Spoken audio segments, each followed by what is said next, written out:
All right, church, it's my pleasure to invite Geoff up to share with us today.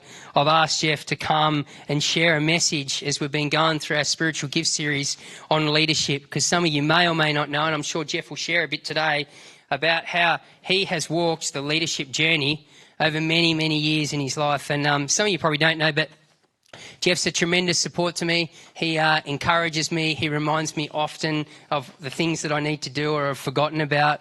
But he just, somebody that carries so much wealth and wisdom in leadership, he's been amazing to have as like an encourager, a booster, and then somebody who really does stand behind you, keeping you up a lot. So I'm thankful, mate. I might say a quick prayer for you before you get into it today. Father, I thank you for Geoff, and I thank you for many of the people in our church who are leaders, who have stood up in their own family homes, their workplaces, to see your kingdom grow, anywhere that it is that they put their time and their talents and their treasures. I just ask, and I thank you for this man. I thank you for the gift that he is, for the authority that he carries in the area of leadership, and for the way he so humbly chooses to serve you. May you bless him in his words today, and may you open up our hearts to be able to hear what you're trying to say to us. Amen. The gift of leadership, shaping the future of the church. It's an interesting topic to talk on when you're talking about leadership and the roles of leadership within the church. Leadership is one of many ministry gifts. It's about listening to God and putting God first.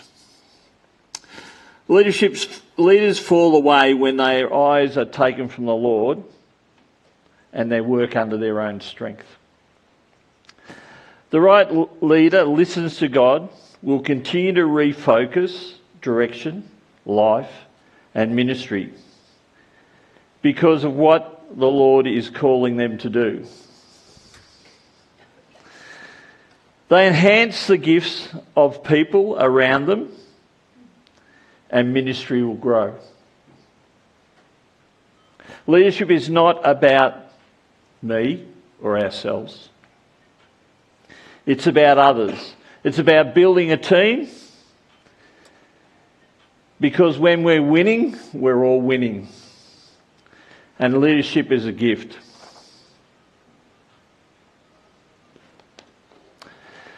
The reading that I'm looking at today is the same reading we've used all the way through. It's from Romans 12, 6-8. We have different gifts according to the grace given to us. If a man's gift is prophecy, let him use it in portion to his faith. If it is for service, let him serve. If it is to teach, let him teach. If it is encouragement, let him encourage. If it is contributing to the needs of others, let him give generously. If it is leadership, let him govern diligently. If it is to show mercy, let him do it cheerfully. It's all about the gift of grace that God gives you. I looked at the word leader in the Bible and I was pretty amazed of different translations and how they actually use the word. In the King James, leadership was only listed 6 times. But servant was listed 900 times. But in the New King James, leadership was listed 116 times. So there's been a whole lot of word translations changed between the 2 King James versions. But then if you go to the Living Translation, leadership is listed 552 times. So leadership is an important part and can be looked at differently. If you are called into leadership, do it diligently, it says. So what is diligently? The meanings is putting in effort to accomplish something, persistence in doing anything, pursue with persevering in doing anything. So it's about doing, it's about being there, it's about following through. A Christian leader needs to have a God focus, a servant heart, and be diligent with it. You need to keep working at it. Jesus teaches true leadership is servant leadership. Matthew 20:26 to 27, first must become a servant. John 13:14 to 15, Jesus washes the disciples' feet. If we look at other leadership in the Bible, they have been called into leadership.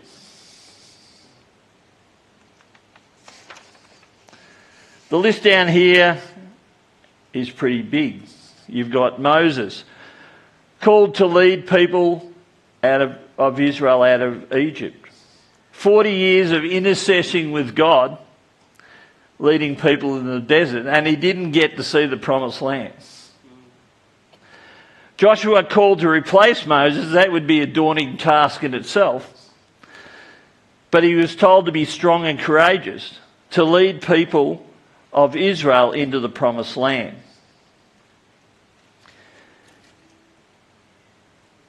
God commissioned Joshua in Joshua 1 to 7. Daniel, called to interpret dreams, listening to God. Faithfully prayed to God, lifted him into leadership and out of the lion's den. He was in leadership before the lion's den, but that just gave a stronger foundation. David, called as a boy to be king of Israel. Defeated Goliath, started the process to be king.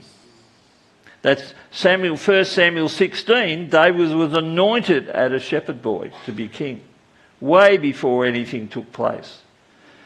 And then we've got the ultimate, Jesus, sent to serve God on earth, sacrificed for all of us by dying on the cross.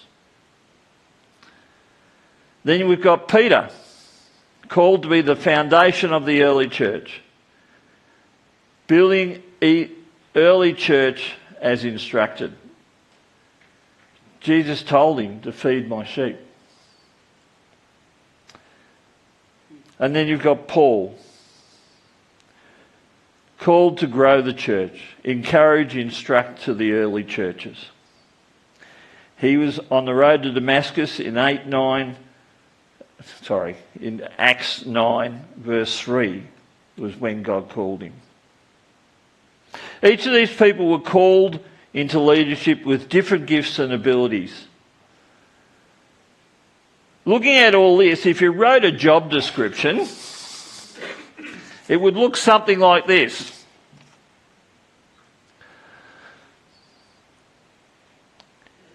In your role, you must be able to cope with following God's leading no matter what. Put up with people's complaints for 40 years. Never get to see the end result. People not following your leadership. Put your life on the line daily. Willing to live in the caves with fear. People wanting to kill you. Willing to go to prison. Being put in the lion's den. One of your friends betrays you. Willing to sacrifice your life for others by being crucified. Being crucified upside down, which was Peter. Dying for what you believe in. And may even lose your head like Paul.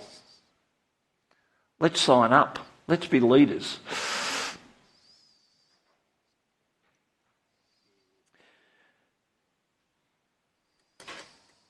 Who would want to be called into leadership?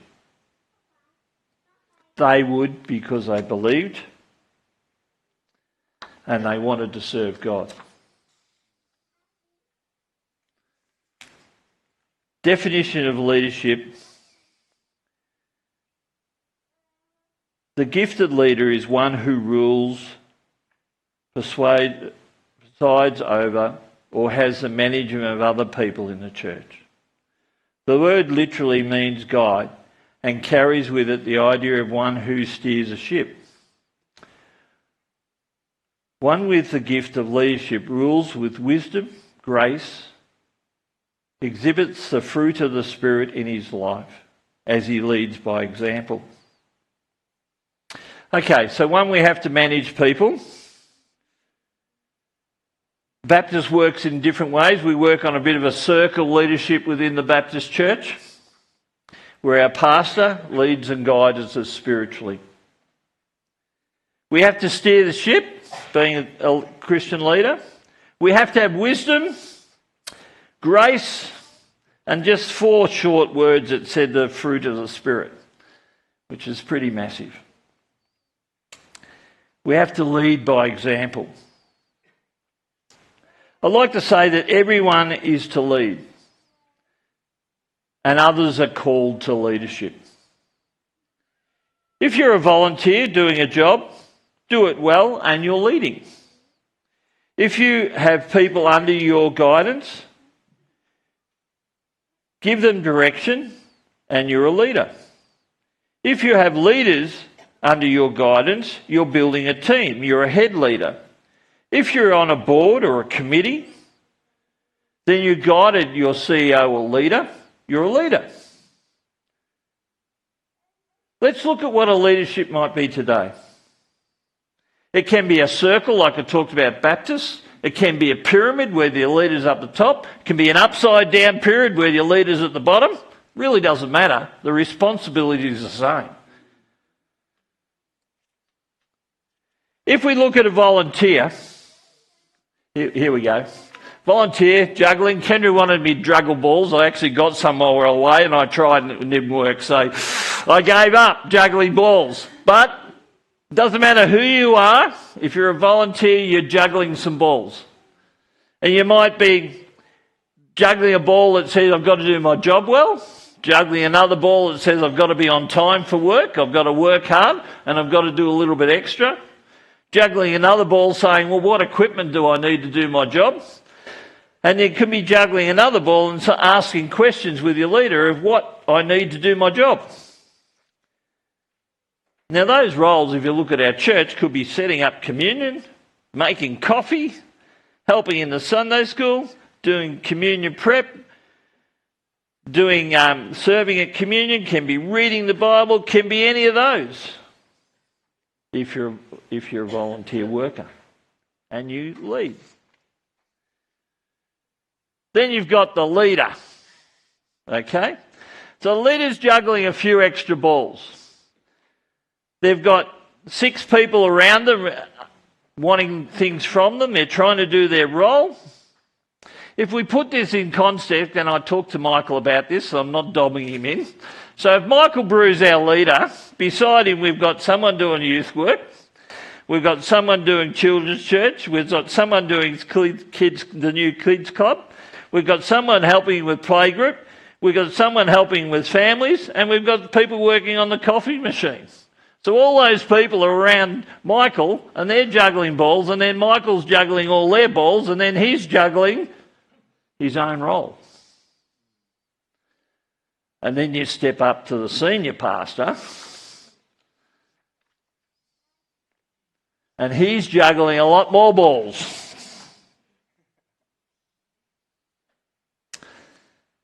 The senior pastor in leadership is juggling a lot of balls. It's the organisation, it's the vision, it's the team, it's everyone all around him.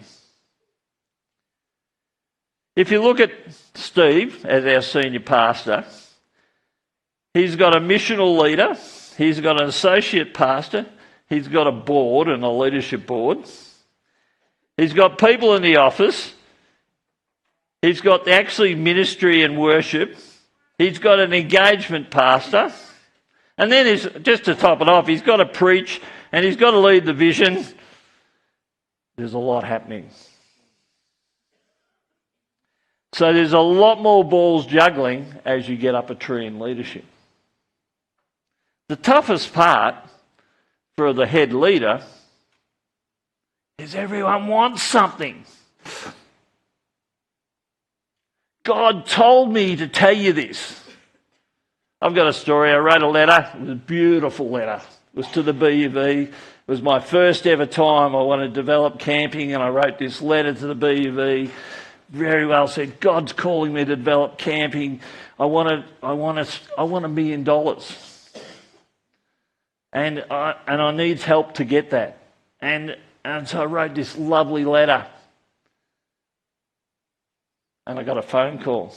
And they said, do you know how many times people have rung me and told me God said?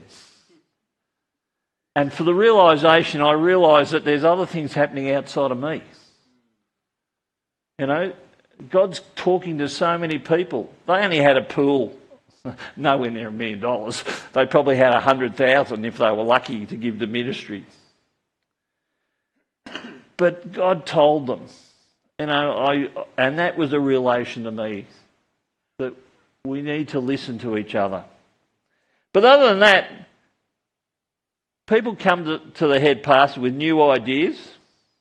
They want to talk to the top person. They don't want to talk to anything underneath them. They dump all the problems on his desk and walk out the door. The leader spends a lot of time in the negative, okay? In the negative of life. The responsibility, the pressure, lack of sleep. People don't think of that, but your head leader, I can guarantee, is going to have some lack of sleep. And they're leading the vision, and they're trying to lead teaching, and they're trying to build their staff.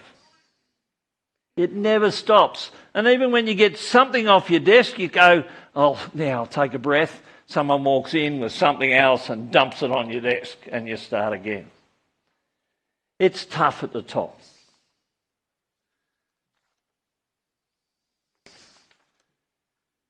But the leader's decision affects everybody and everything.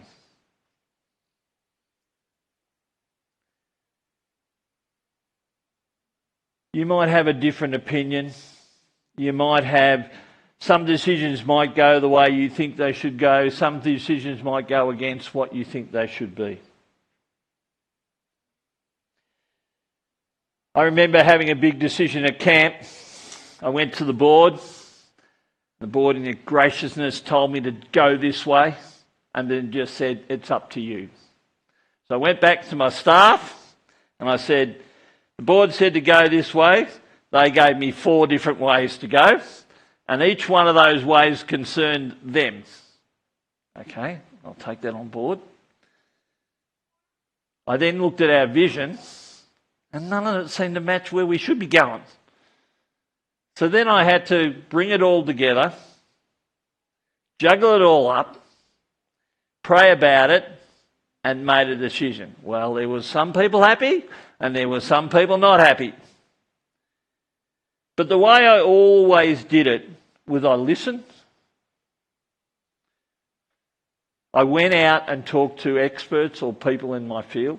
I didn't make decisions on my own. I always went to God. Sometimes I heard him, sometimes I didn't. And I always took small steps moving forward. Because if you take small steps, you're going to bring people along for the ride. If you take a big step, there's going to be a cavern between you and you're going to be fighting all the way. Learned that the hard way. If you look at the world in leadership, this is something what you might look at. Worldly leadership is looking after personal achievements and recognition. It's all about me. I want to climb the ladder. I want to gain power. I want to win at all costs. I'm self-reliant. I'm an individual. No one can tell me what to do. I want results over relationships. I don't want to build a relationship with someone. I don't care about the staff. I just want results. Competitors, we're just going to roll them into the ground. We're going to walk all over them. We're going to be the best. That remind you of someone?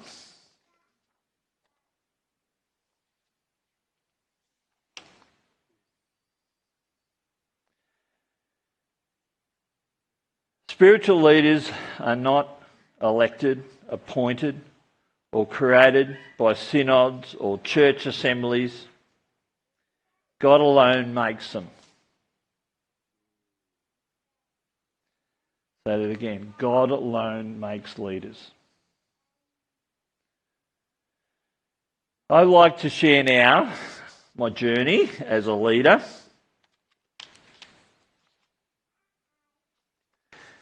This is the reading that I started ministry at 17. I took this on.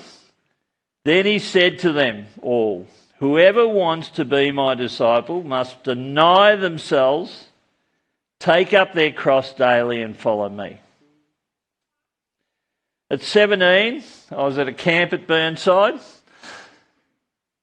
and the leaders came up to me and said, "We're all leaving the youth group. You're going to be the next leader." And I've gone, "You've got to be joking me." And they said, "No, we believe you're going to be the next leader. So come in here, we're going to pray for you." They prayed for me at that time. I was either filled with the Spirit or the Spirit was released within me, and my journey as a leader started.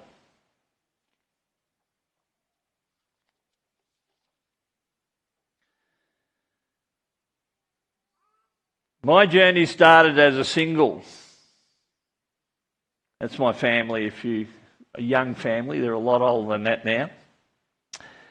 I started as a single. I had no commitments. I worked, I played sport, and I worked church. They were the three things I did. I was willing to sacrifice everything. Personal life, personal time. It cost me to do stuff. It didn't matter. I just made ministry happen. When we started, we had 4 in the youth group. Well into the couple of years, we had well over 60.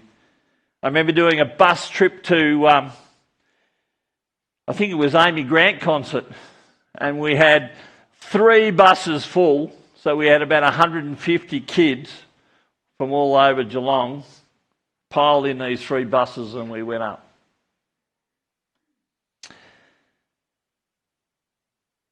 I sacrificed footy. I was meant to play footy on Sunday morning. I was in the seniors at Grovedale, and I had Geelong come and train on me and a whole story there, but I gave that up to teach Sunday school, and the coach was pretty good about it in that process. I went to Nicholas Street at night, took the 30, 40 kids in every Sunday night to Nicholas Street Baptist. They were a bit more alive than Grovedale Uniting at that stage. And I went to one of their study groups, so I was fed as a leader. Needed to be fed to feed out. Then life changed. I got married. And I just barreled on the way I was doing it. I didn't change a thing. And you know that statement when your wife says, "We need to talk." I talked to Marianne away at the weekend, this week, and she said the only 4 words that Eric, her husband, hates is "we need to talk." And the first thing he says, "What have I done?" You know? But when Kendra said we need to talk, I had no idea what we're going to talk about because I was just living my life, you know, and we were just doing it together, I thought. But the talk came that we needed to do a bit of our time. Amongst everything else that was happening, I needed a few minutes of our time. I was a bit thick. It took me a little while to pick it up. So we had a couple of talks before I actually picked it up, that I needed to actually slow down a little bit. Kendra was great support, always was. We're running youth group programs, young adults programs. We ran all the study groups for the young adults, and I ran all the study groups for the church. We ran small groups. I got involved with the district youth as well, and it was head of that at different stages. took a lot of dimensions, but a lot of things. At the end, when we were starting to have children, we had to review. What was really God calling me to do? So I stepped out of running things and stepped into overseeing things. As a young family, we then moved into camping ministry, and I thought I was going to change the world. You know that? I thought I was doing full out ministry, bringing people to Christ. Kids were making commitments. One camp, we had 73 and 73 made commitments at camp. And then I was going to go and full-time ministry and change the world. I went into full-time ministry and I scrubbed floors, cleaned toilets, picked up after every kid that was at camp, vomit, the whole lot. That was me going into full-time ministry, and Kendra. We did it together. And the family, they all came along for the ride. The other thing I learned is I was in a church for a long time, and the same mainstream church, everyone thought the same. You know, everyone thought the same. And then I went to another church because I was working for them. Everyone didn't think the same. When I said something, everyone questioned it. And I go, no one's ever questioned that before. But there was people with different backgrounds. There was ministry people. There was people, the head of World Vision was there.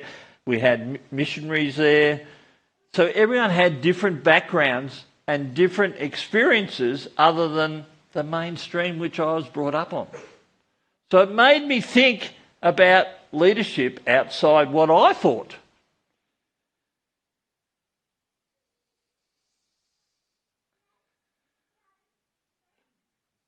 Life moved on and we had teenagers. Teenage girls. Love my daughters, but they think differently at 13, 14, 15. So there was another adaptation that Dad had to take on, and especially Kendra, because we're in full-time ministry now at Camp Wilkin. And we're trying to juggle sport, we're trying to juggle girls growing up, we're trying to juggle a young boy as well. Kendra's running the netball, coaching, I'm trying to do ministry, we're working 7 days a week. We had to just think about what we were doing. Could never have done it without Kendra.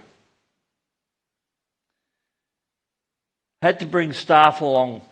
Couldn't do anything by myself. There was so much happening. But with God's blessing, staff came along. But there was 3 things I learnt. I was driving a bus.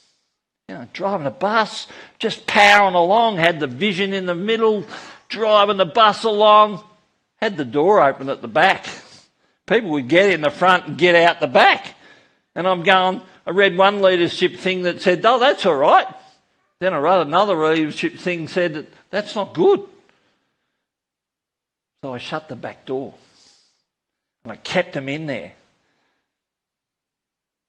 And that helped because I had staff. But sometimes created conflict. We sort of grubbed a bit. And then I found the middle area where I said, if you're not happy here, that's okay. Except when Steve left. That's okay. You go with my blessing to find what God's calling you to. And I said that to Steve as well. But there's different stages in leadership. Grown-up kids, they all left. And we did a lot more in a greater ministry area. Gave us freedom. Well, it gave me freedom. Kendra probably was left at home a little bit more. I had Baptist camping. I had Christian Venues Australia. I had state boards I was on. And all I wanted to do was grow ministry in a vision. Then I retired. And I wasn't the head leader. I had to sit back. I had to watch things happen. I wasn't good at it. I wasn't good at watching things happen around me that I thought I could do better or I could help do better.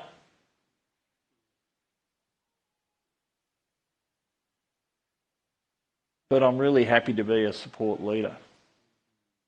I'm happy to encourage. I'm happy to support. I'm happy to help people cope. I'm happy to ask them, are they coping? Leadership, as you grow into it, continues to evolve. It never stays still because you're learning all the time.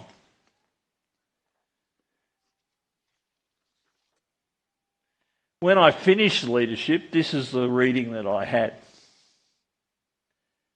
Commit to the Lord whatever you do, and He will establish your plans.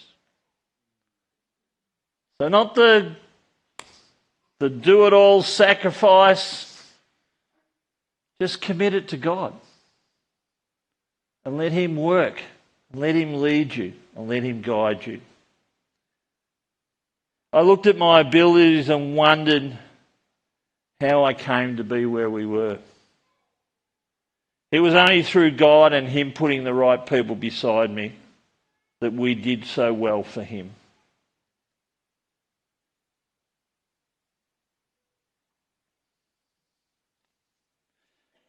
I look at Christian leadership over my journey, and when I Googled a whole lot of things about Christian leadership, there was 5, there was 7, there was 10, there was 3. This is one I came up with that related to my ministry and the way I felt about Christian leadership.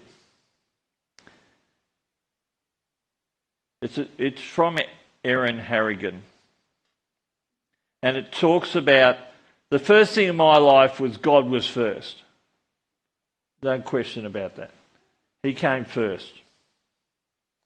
And then if you look at the 10 values of leadership here, you've got servant-heartedness. Get down, get dirty, do whatever it's needed to be done. And then there's integrity. Always do it right. Always strive to do it right. Always strive to do the best thing. Then there's compassion. Feel for people, feel for their situations, and if you can give and help, give and help. Godly wisdom. Sometimes I wish they could talk to me better than happen. But you need to work on your faith, work on your spirituality, and spend time listening to Him. I started journaling because that's the only way I could think to do that. Anything that came in my mind when I was in prayer and that I wrote down. Have a vision, have a plan with God and work at it. So easy to drift from a vision. If God gives you a vision, don't drift. Just work on it. Move forward with it. Have faith. When all those problems are hitting your desk and you get mixed up in all the negatives, just believe. Just believe that there is a God and you're working for Him. A love that leads. Try to understand others. Try to love others. Encourage to stand firm. Stand firm on what you believe and where you're going. There'll be people that will try and change what you believe. People will try and change the vision that God's given you. Be strong in that and work forward. Stewardship of resources. Know your finances. Know your assets. Share them. Give them. And then prayer-fueled leadership. Take everything to God. You know, sometimes we get caught in all the stuff that's happening around us. We forget to pray. We forget to pray. The first thing we should do is the last thing we do because people are throwing stuff at us all the time.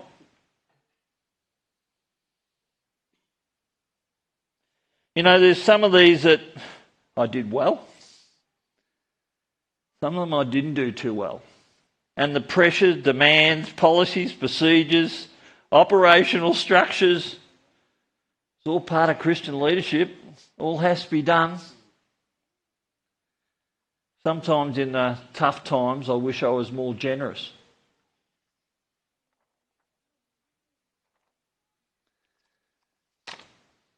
So, if I haven't scared you off, if you're looking at leadership, here's some things, 4 strategies.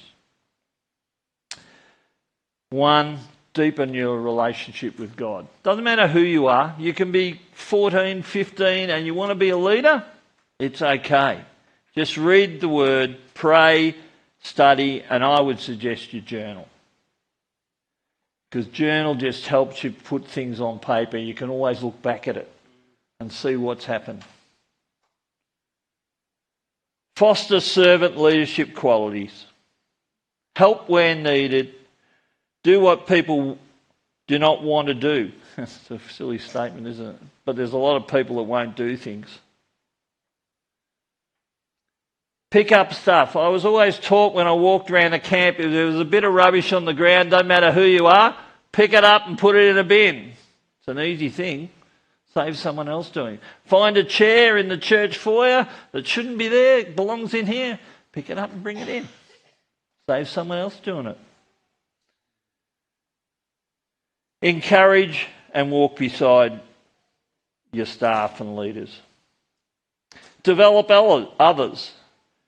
Make others look good. Sometimes you don't get all the praise, but if someone else is getting the praise, you're all winning. Support others, listen to others, even challenge others, but love them. Love them. And then in today's culture and everything, it's navigating cultural relevance. Looking at the people in our congregation, is there a cultural difference? Looking at the people we support in mission in a cultural different way. Don't use taking our culture if we're going to a mission overseas. We've got to learn their culture and fit into their culture so that we're not a clanging bell, we're a seamless support for them. Understand even the Australian native culture. What does that mean within Australia? Show grace and love. Support mission and understand them. They're strategies to help grow leaders.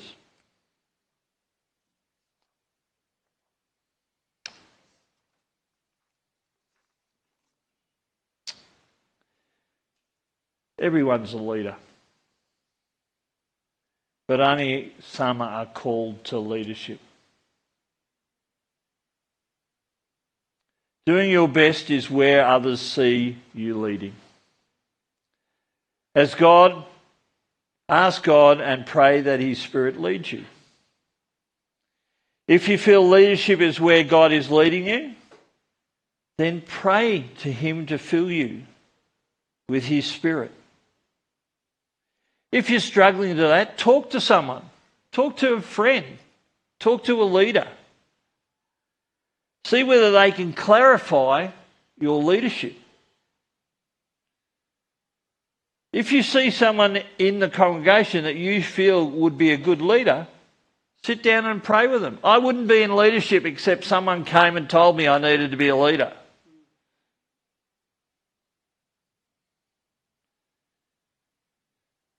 Be encouraged. We got taught during the week. Paul saw Timothy as a leader. Timothy wasn't strong. He was actually scrawny, so they say. He wasn't up front. He wasn't a person that could stand in front of people. He was quiet and reserved. Actually, they said during the week that he was actually sick. Had a lot of sickness. But God called him through Paul, and look at what he did in the church. How he changed so many lives. Any of us can lead.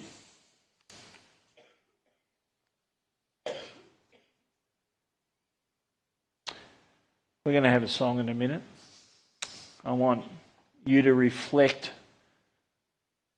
on your leadership, on your leading. If you feel that you might be called, you could be young. Anyone under 60 is young, aren't they? But you could be young. You could be 15, 14, 18, 22. If you feel God's calling you into leadership, you can be 50, calling you into leadership. I'd love to pray with you. Love to pray with you today. I know Steve would come up and pray with you as well. Leadership is our foundation of the future of the church. We need leaders. We need good, honest leaders. Let's just pray. Lord, you are a great God, and we just thank you now. We thank you that you are a God that inspires, shows grace and love. A leader comes to you, you fill, you lead, you support. Lord, I just praise you and thank you that you walk a journey with us, that you inspire us and challenge us. We pray all this in Jesus' name. Amen.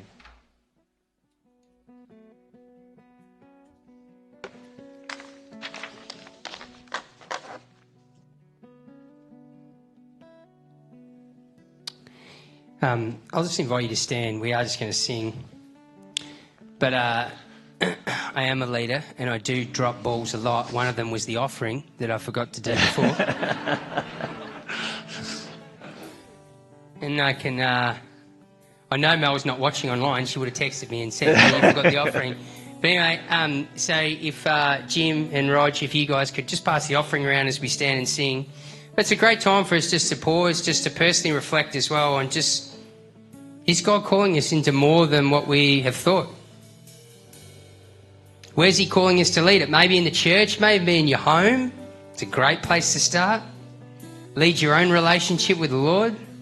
Don't know, but as we sing, you just take a moment to reflect, and then we'll come stand at the front and we'll be happy to pray for anybody both now and after the song if you'd like prayer for what it looks like for you to grow in your leadership giftings.